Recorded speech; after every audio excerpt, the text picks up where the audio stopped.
9ஆம் இடத்தில் உட்கார்ந்து 9ஆம் பார்வையான பாக்கிய பார்வையால் பார்ப்பார். மண்டையிலே போடுவார். ஏய் என் ஃப்ரெண்டோட புள்ள அது. அது எதுவும் பண்ணாத நீ. எவ்வளோதான் அந்த புள்ள அடிச்சா தாங்கும். அமைதியா இரு அப்படின்ற மாரி குரு உச்ச குருவாயி அப்படி சனியை கண்ட்ரோல் பண்ணுவார்.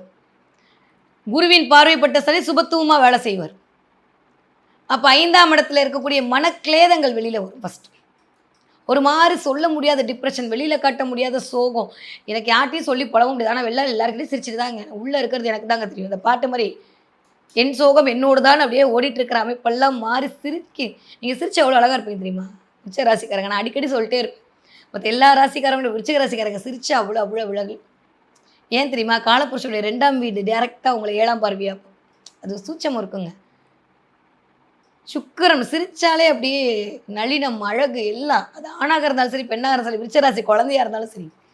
அதனால தாங்க அந்த இடத்துல வந்து மகாலட்சுமி அனுஷ நட்சத்திரத்த வந்து உட்கார வச்சிருக்கா.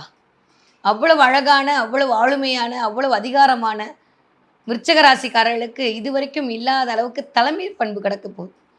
இதெல்லாம் எப்போ